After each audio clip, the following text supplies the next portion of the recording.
Keimanan dalam ajaran Islam tidak sama dengan dogma atau prasangka, tapi harus melalui ilmu dan pemahaman. Sirami diri dengan ilmu sedari pagi. Inilah jalan surga.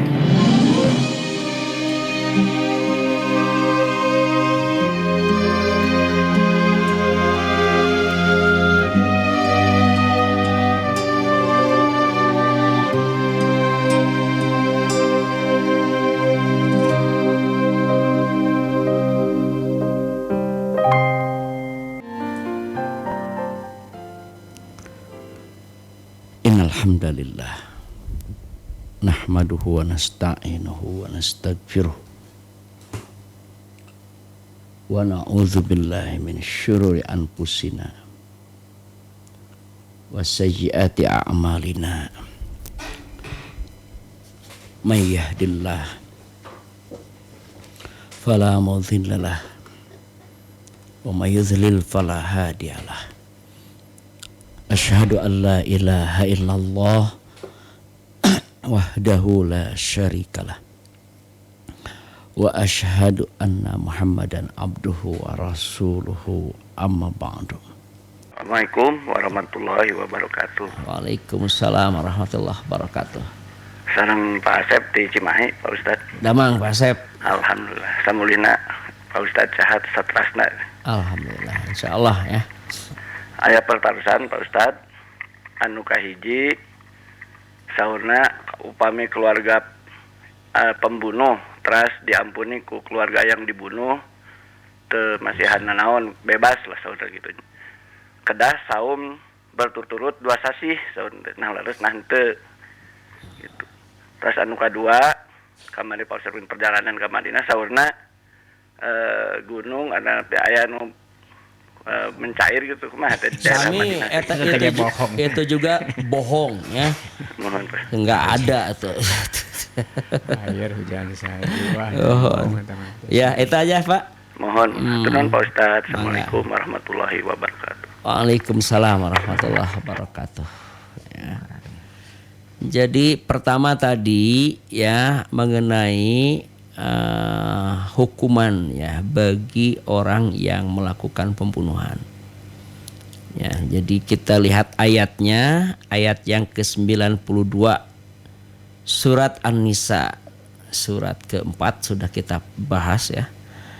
Wa makana lil mu'minin, tidak layak bagi seorang mukmin ayyaktula mu'minan untuk membunuh mukmin yang lainnya, illa khata'an, kecuali karena kesalahan, tidak disengaja. Ya, wa man qatala mu'minan khata'an, tapi walaupun ya itu tidak disengaja, fatahriru raqabatin mu'minatin, tetap ada denda, yaitu harus memerdekakan seorang hamba sahaya yang mukmin, wadiyatin musallamatun ila ahlihi, selain itu harus memberikan tebusan kepada musallamatun yang diserahkan ila ahlihi, kepada keluarganya, illa ayasaddaku, kecuali kalau keluarganya mensedekahkan. Ya, fa in kana min qaumin adu lakum wa huwa mu'minun, dan siapa saja yang yang terbunuh itu dari kaum yang musuh, ya padahal ada mukminnya, fatahriru raqabatin mu'minatin, tetap hukumannya adalah denda memerdekakan hamba sahaya yang mukmin. Wa in kana min qaumin bainakum wa bainahum mitsaqun, dan jika yang terbunuhnya itu dari kaum yang di antara kalian, ya juga di antara mereka itu ada yang terbunuh, ya fidyatun musallamatun ila ahli, harus menyerahkan tebusan kepada keluarganya, wa tahriru raqabatin mu'minatin, dan tetap harus memerdekakan hamba sahaya yang mukmin. Nah ini mungkin tadi yang tanyakan, paman lam yajid, jika tidak ada hamba sahaya yang mukmin, jadi ini di luar tebusan nih, ya maka fasyamu syahraini mutatabi'aini, itu harus saum 2 bulan berturut-turut taubatan minallah sebagai bukti taubatnya kepada Allah, wa kana Allahu aliman hakima ya. Maka Allah itu maha tahu dan maha bijaksana.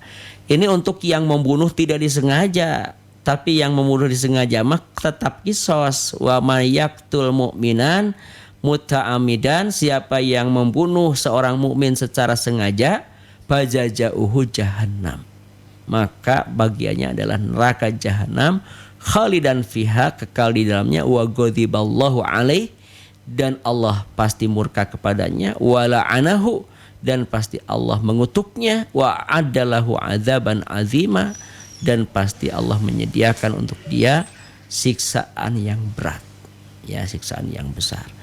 Jadi itu buat Pak Asep ya. Jadi adanya saum 2 bulan berturut-turut itu sebagai pengganti tidak bisanya ya memerdekakan hamba saya karena tidak ada hamba saya itu. Itu ya buat Pak Asep Cimahi. Dari Pak Jajang di Dago. Ustaz punten dibahas deui tentang nujulul muludan. Nujulul muludan teh kumaha eta? Aya nujulul muludan segala turun lahir. Sebab seueur Ustaz anu nerangkeun eta teh sunnah. Di antarana Imam Qardawi anu ngariwayatkeun asarna. Imam Qardawi nu mana? Ya. Dan yang dimaksud nujulul muludan teh nu kumaha? Aya nujulul muludan baru dengar saya. Aya ge nujulul Quran aya ge. Nujulul muludan nu kumaha? Ya buat Pak Jajang di Dago, saya baru mengenal istilah nujulul muludan gitu, turun muludan itu ya. Mungkin yang dimaksud merayakan muludan. Ya, tidak ada satu hadis pun yang sahih yang menyuruh kita untuk merayakan hari raya kelahiran Nabi. Ya. Jadi kalau Nabi tidak nyuruh, para sahabat pun tidak ada yang melakukan. Ya. Imam Asy-Syafi'i mengatakan laukana khairan lasabaquna. Kalau itu baik tentu ya Nabi dan para sahabat lebih awal melakukan daripada kita. Tadi Imam Qardawi, imam yang mana? Hadis yang mana yang menyuruhnya itu? Fitria di Sukagali. Ustaz Damang. Alhamdulillah. Ustaz upami doa doa nur buat sahih teu? Luka tadi doa nur buat ya doa naon. Enggak ada istilah doa nur buat kalau dari hadis itu, enggak tahu dari yang lainnya ya. Gitu buat siapa Pipit? Mau bertanya ini ada hadis yang bersumber dari Abu Abdullah atau Tariq bin Hisham bin Usaim radhiyallahu an berkata, saya telah mendengar Rasulullah SAW bersabda, siapa yang mengucapkan la ilaha illallah dan kafir ingkar terhadap semua yang disembah selain Allah, maka telah haram darah, hartanya dan perhitungannya. Terserah kepada Allah. Iya. Yang ditanyakan apanya? Bagaimana? Mau bertanya, ini hadis yang bersumber dari ini. Sahih memang Sahih Muslim itu. Jadi jaminan itu kalau orang sudah mengucapkan la ilaha illallah itu berarti haram darahnya untuk diganggu. Berarti dia sudah muslim. Ya.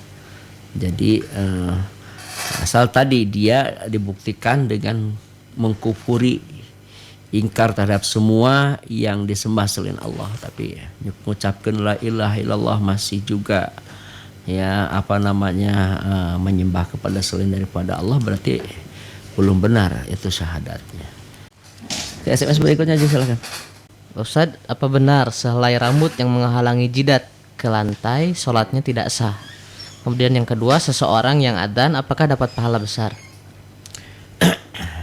Tidak juga nih, tidak ada ketentuan tidak boleh terhalang sama rambut gitu ya. Ya malah kita sering terhalang sama kopeah ya. Lebih dari rambut itu sah ternyata. Jadi itu yang kedua tadi seorang yang adzan apakah dapat pahala besar? Ya jelas ya. Soal tongges adzan ini ada nungkul terus adzan batur darah ratang manehna ini teh gitu. Mengadankeun hungkul tah anu kitu mah teu kengeng atuh siga calo wae. Ya calo kan kitu caheum. Saudara datang mereka cahaya teh dek kana angkot teh. Ya, tos calon nama cicing di dinya. Nu adan teu kengeng kitu. Kabatur hayya Allah sholat dia hingga sholat gitu. Ya, silakan SMS berikutnya 6073633. Silakan masih bisa digunakan. Halo. Ini mau bertanya Pak Ustadz ya, dengan fenomena sekarang ini ya, dalam rangka Natal ya, pengamanan itu super ketat di ini ya, di gereja-gereja. Terus belakangan diketahui juga di daerah Purwakarta ya, bupatinya itu anak-anak sekolah menyuruh membersihkan gereja gitu ya. Nah itu. Terus setahun yang lalu ada banser dari umat Islam ya, menahan bom sampai meninggal gitu ya.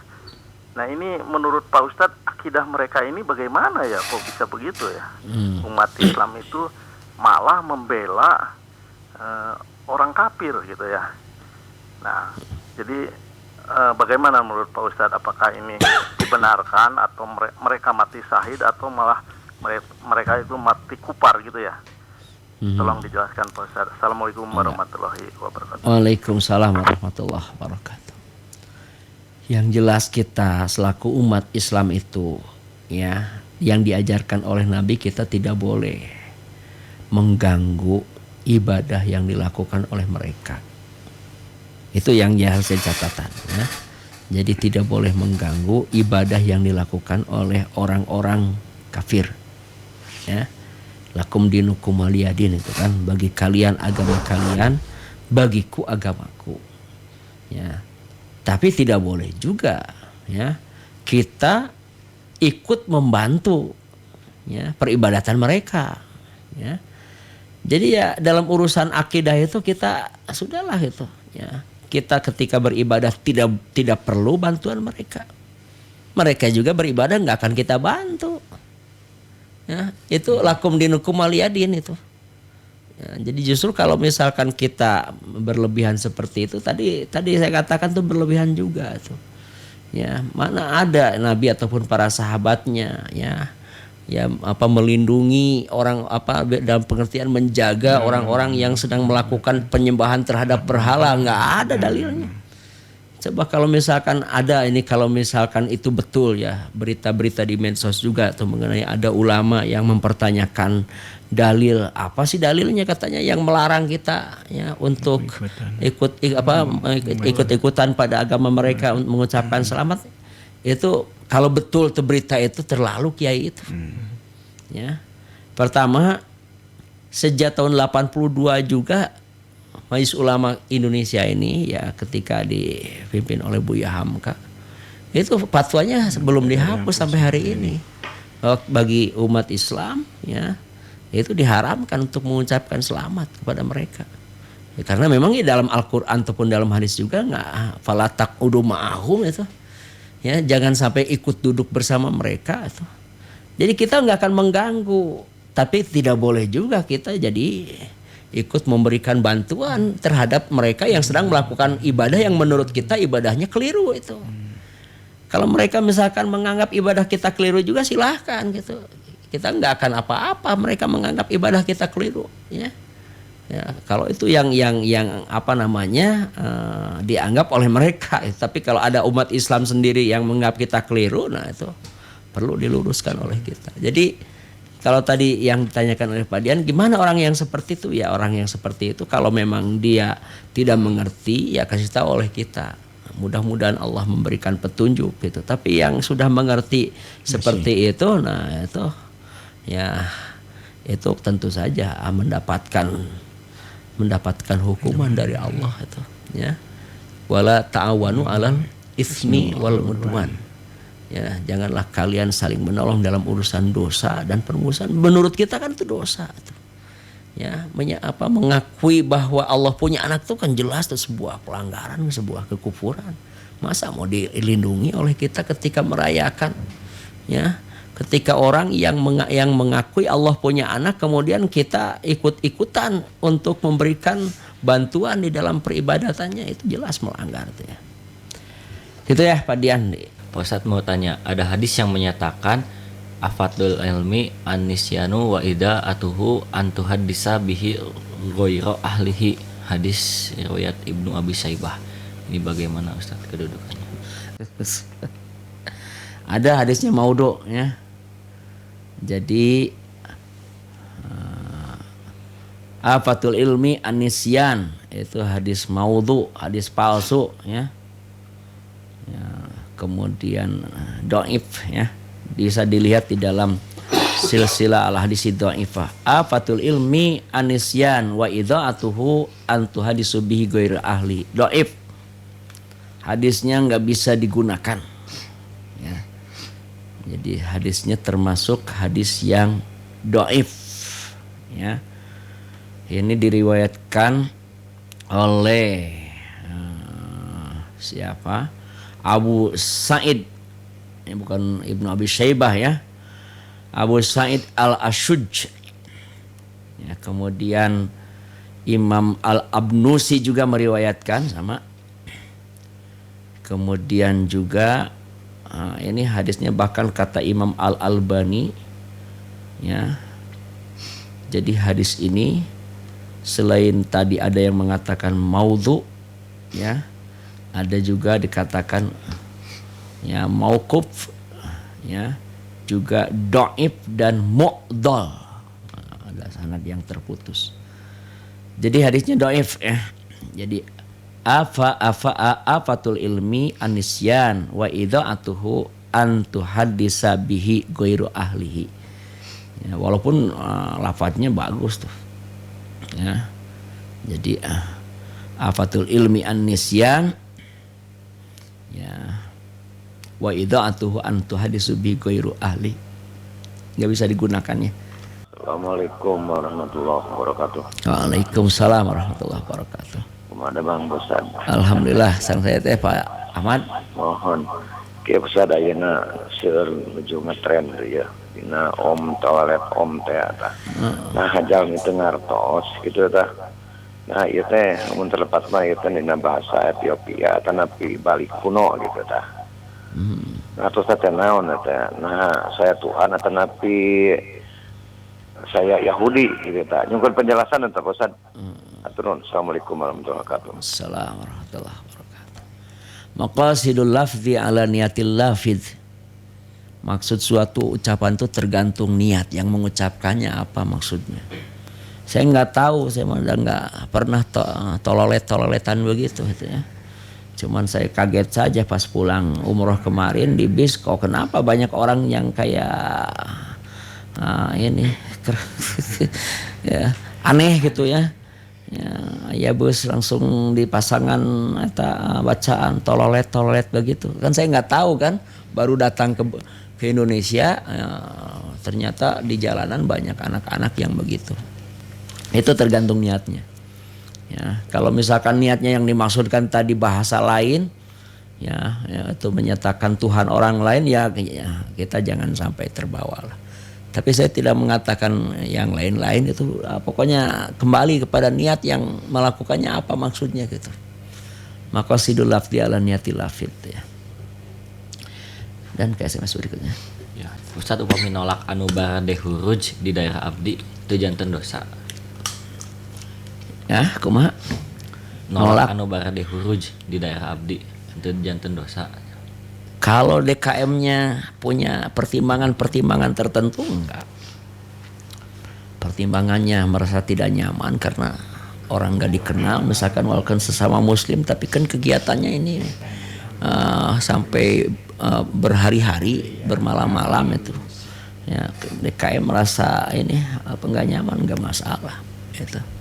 Itu punya kewenangan DKM untuk memberikan aturan-aturan. Ya, karena pertimbangan-pertimbangan tertentu enggak ada dosa itu ya. Dari 5075 ini tanpa nama. Dalam hati kecil saya gak menerima saudara saya sama-sama muslim yang diduga teroris mati konyol dibunuh polisi. Gimana menurut Pak Ustadz nih? Saya nggak tahu itu ya, apakah mereka memang penjahat ya atau bukan gitu ya. Gitu, saya nggak tahu itu. Ya. Apakah yang dibunuh oleh polisi yang disangka teroris itu penjahat atau bukan, kita juga nggak tahu itu. Kita nggak ikut termasuk di dalamnya. Kita juga nggak tahu apa betul itu saudara kita atau bukan gitu ya. Ya, jadi ini jangan sampai kita menjadi menganggap bahwa seolah-olah nanti kalau kita katakan saudara kita itu kalau perbuatannya betul itu salah, kemudian kita menyatakan pembelaannya, sama-sama dong kita teroris itu kalau gitu ya. Saya nggak tahu urusan itu, ya karena kita nggak kenal. Kecuali kalau saya kenal, ya kalau saya betul-betul kenal bahwa yang memang yang diduga teroris itu adalah Muslim yang benar, ya kita akan bela itu ya. Tapi kita nggak kenal kan gitu. Nah, siapa dia itu? Assalamualaikum Pak Ustadz, mau tanya, mohon dijelaskan Quran surat ke-7 ayat ke-180. Terima kasih. Surat Al-A'raf ayat berapa pesan? Ayat ke-180. 180. Walillahil asmaul husna, dan Allah itu memiliki nama-nama yang baik. Al-asmaul husna yang sering dikenal di kita 99. Ya. Ya, betul 99. Ya, apakah hanya 99 dan apakah 99 itu sesuai dengan yang sering dihafal? Ini kan hadisnya ya yang 99-nya benar tuh. Tapi yang tepatnya 99 yang kita hafal itu hadisnya yang itu dhaif kan itu ya. Jadi bukan ini 99 itu bisa jadi lebih ya. Bukan betul pas 99. Jadi pokoknya banyak nama-nama yang baik bagi Allah gitu ya. Fad'uhu biha, maka hendaklah kalian berdoa dengannya. Wa dzarul ladzi, jadi artinya kita boleh berdoa dengan menyebut nama Allah tapi bukan dengan Allah, tapi dengan ya Ar-Rahman, ya Rahim, ya Malik, ya Ghani, boleh itu ya. Wa dzarul ladzina yulhiduna fi asma'ihi, ya, dan biarkanlah ya kata Allah, tinggalkanlah orang-orang yang menyimpang di dalam urusan namanya. Artinya ya ada nama-nama yang lain untuk Allah tapi disembah ya. Sayajzauna, nanti mereka akan dibalas makanu ya'malun, dengan akibat dari apa yang mereka lakukan. Mes dari Surya di mana ya? Oh, ini nggak ada alamatnya. Dari Pak Surya, Pak Ustadz, saya merasa kesal dengan kejadian di Pulau Mas. Menurut saya kalau dilaksanakan hukum Islam, yang membunuh dibunuh lagi, yang nyuri dipotong tangan, rasanya itu adil. Iya, kan di dalam Al-Quran begitu. Ya, di dalam Al-Quran demikian itu. Kemarin kita sudah membahaskan itu yang disebut dengan hukum qisas. Bahkan sebetulnya itu lebih daripada membunuh. Yaitu hukuman bagi orang seperti ini itu yunfa minal ardi, dimusnahkan aja, dilenyapkan aja. Jadi nggak usah dihukum di penjara seumur hidup, langsung aja dilenyapkan gitu. Ya kalau tidak begitu nanti keluar lagi dia lebih buas lagi gitu. Ya. Kan itu juga kan residivis kan. Ya, jadi pernah dia akan melakukan seperti itu, mendapatkan hukuman tapi tidak menimbulkan efek jerak kan. Malah melakukan yang lebih sadis lagi itu. Ya, na'udzubillah min dzalik ya. Jadi ini yang dinyatakan oleh Nabi di dalam hadis, di antara tanda kehancuran itu Rasul pernah menyatakan itu akan banyaknya kejadian pembunuhan di mana-mana. Ya. Jadi kalau Nabi mengistilahkan al-haraj ya, itu akan terjadi pembunuhan di mana-mana. Itu sebagai tanda ya adanya kehancuran. Ntar ini hadisnya ya saya cek kembali ya. Ini di Sahih Bukhari ini. Ya. Jadi kata Nabi di Sahih Bukhari itu di nomor 83 ada, kemudian di nomor 978 juga ada, di nomor 5577 ada. Ya. Di nomor 6537 juga ada. Nah, ini saya bacakan salah satunya hanya di nomor 6537 kan. Kata Nabi, yataqarabuz zaman wa yankusul amal wa yulqash syuhhu wa tadharul fitan wa yuksarul harju. Kata Nabi, sudah sangat dekat waktunya yankusul amal, yang mana ya di waktu tersebut amalan berkurang. Orang lebih suka bukan dengan amalan, dengan amal soleh, tapi dengan angan-angan saja. Ya, orang hanya menyukai kebaikan itu hanya dengan kata-kata, dengan tulisan, tapi tidak dengan perbuatan. Seureun kan gitu. Ya, dalam tulisannya baik, di status di Facebooknya, ya, di WA-nya, di ya sosmed yang lainnya lah pokoknya. Araramis nyarios nama manis. Tapi buktinya nggak ada. Ya. Ya, seperti orang yang waktunya sholat dulu, angger we, ya main Facebookan, angger we main WA-an. Di status nama salat dulu. Ya, amalnya nggak ada, hanya ngomong, hanya nulis saja. Wayul qasyuh. Dan kata Nabi, nanti di zaman tersebut juga sebagai tanda akan datangnya kehancuran adalah yulqasyuh. Sifat asyuh, sifat kikir berbuat kebaikan. Jadi kalau mau berbuat kebaikan tuh nunggu orang berbuat baik. Kalau orang berbuat baik, ada kebaikan yang dilakukan oleh dia sebagai balasan kepada orang itu. Tapi kalau orang tidak berbuat baik dia juga. Syuh. Itu sifat syuh ini akan semakin ada di mana-mana. Di tiap diri manusia selalu ada. Orang merasa rugi mengawali kebaikan.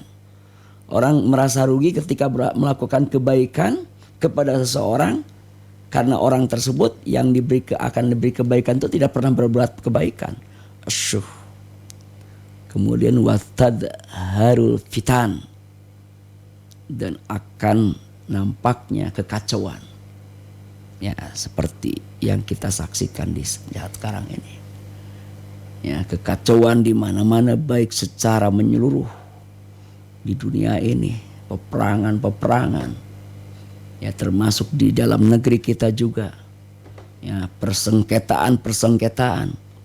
Ya, walaupun didengung-dengungkan NKRI kebinekaan, tapi tetap ya kekacauan terjadi.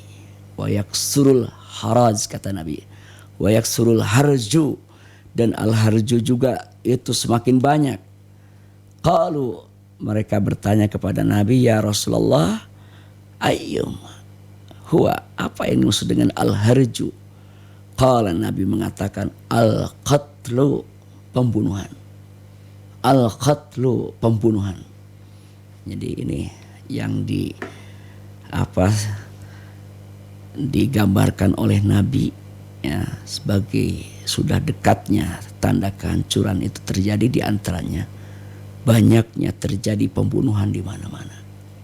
Ya, seperti yang kita saksikan di hari kemarin gitu. Ya. Nauzubillahi min dzalik. Assalamualaikum. Waalaikumsalam. Sama Ustaz. Ya, dulu pertarosan.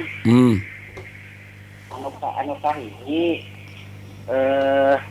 yang diterangkan surat Al-Maidah ayat 57. Nah, eta teh maksudna sami sareng ayat 5 hiji kata nu kahiji.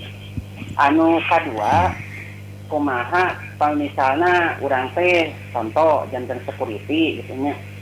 Security ngajaga keamanan atau ngajaga kenal pas Jumatan. Eta kumaha urang Jumatanana. Mentawis kan urang gaduh tugas Anu kadua, anu terakhir kumaha hukumna kalau misalnya polisi, kalau misalnya kan ayeuna nuju musim teroris saurna mes-mes kan seueur ditangkep bahkan langsung dibunuh gitu. Tah eta pami polisi anu maehan kitu kusabab si bersangkutan melawan polisi, nah eta janten dosa itu eta polisi. Nah, mengcap itu atur nuhun. Assalamualaikum. Waalaikumsalam warahmatullahi wabarakatuh. Yang pertama apa tadi? Penjelasan Al-Maidah ayat 57. Ayat 57 surat Al-Maidah yaitu senada dengan ayat 51. Sama. Ya, jadi di ayat 57 surat Al-Maidah ini nanti kita akan bahas juga pada saatnya. Ya kan kita tadi baru sampai ayat 50 kan membahas. Ya. Di sini ya ayyuhalladzina amanu la tattakhidhu alladzina takhadhu dinakum huzwa wa la'iba. Wahai orang-orang yang beriman, janganlah engkau menjadikan pemimpin dari kalangan orang-orang yang menjadikan agama kamu sebagai ya huzuan, sebagai ejekan, walaiba dan sebagai permainan. Jadi orang yang mempermainkan agama kita, orang yang mengejek agama kita, itu tidak boleh dijadikan pemimpin kita. Ya. Minal ladzina utul kitab, yaitu dari kalangan orang-orang yang pernah diberi kitab, yang meyakini akan Taurat ataupun Injil. Ya, itu Yahudi dan Nasrani kan? Ya. Jadi tidak pantas dijadikan pemimpin oleh kita orang-orang dari kalangan Yahudi ataupun Nasrani yang mempermainkan ataupun mengejek agama kita, ya, menganggap sesuatu yang membodoh-bodohi, itu tidak pantas kita jadikan pemimpin. Ya. Wal kufar, demikian juga orang-orang kafir, auliya'a, ya, jangan sampai mereka semua dijadikan pemimpin ataupun pelindung kita. Wattaqullah, bertakwalah kalian kepada Allah, in kuntum mu'minin, jika memang kalian termasuk orang-orang yang beriman. Yang kedua apa tadi? Yang kedua itu jadi security di masjid gitu, jaga sholatnya gimana? Iya. Ya, tentu saja di sini ya kita lihat seperti apa yang dilakukan oleh askar-askar di Masjidil Haram ataupun di Masjid Nabawi. Mereka tetap ikut sholat walaupun mereka menjaga. Ya, jadi setelah mereka merapihkan saf ataupun merapihkan jamaah juga barang bawaannya, ya baru mereka sholatkan sama bareng. Ya, jadi posisinya aja nggak harus di dalam gitu ya. Jadi makanya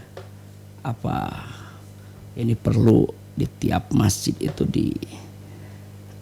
adalah yang bagian untuk merapihkan ya sendalnya masing-masing ya, walaupun sebaiknya oleh masing-masing jamaah itu harus dibiasakan ketika menyimpan sendal ya mau ke dalam masjid itu ya itu dirapihkan dulu, jangan ya mengandalkan orang lain gitu, supaya nanti keluarnya juga enak. Ya kalau tidak ada ya memang ada tuh petugas lah untuk merapikan. Nanti sudah rapi baru yang petugas ini ikutan di sapnya. Ya.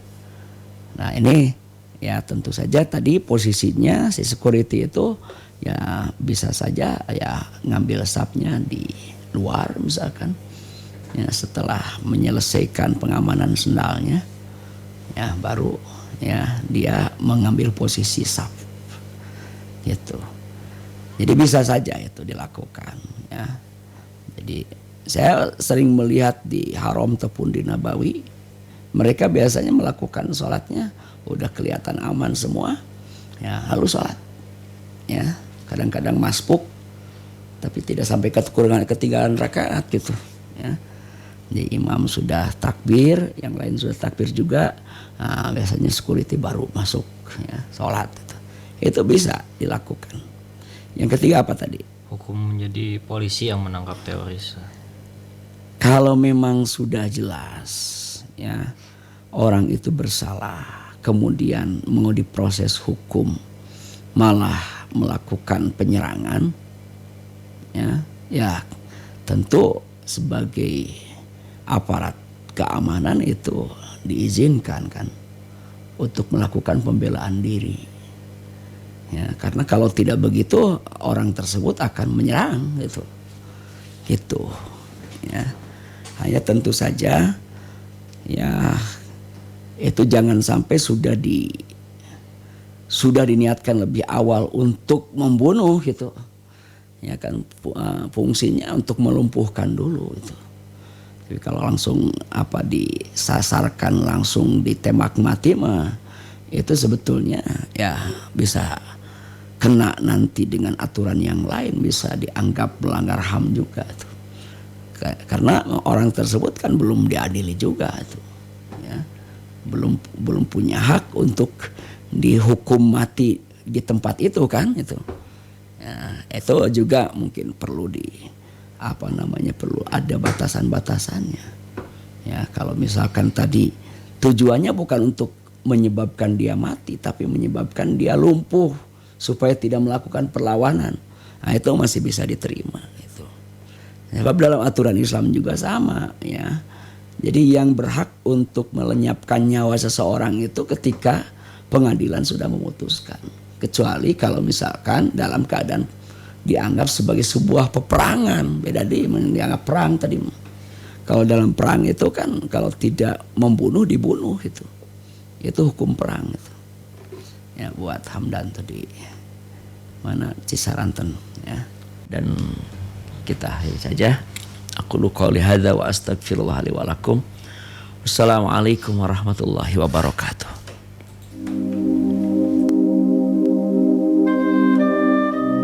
Terima kasih Soib Kosmo telah mendengarkan Jalan Surga. Semoga keimanan kita terhadap Allah Subhanahu wa taala bisa terus bertambah.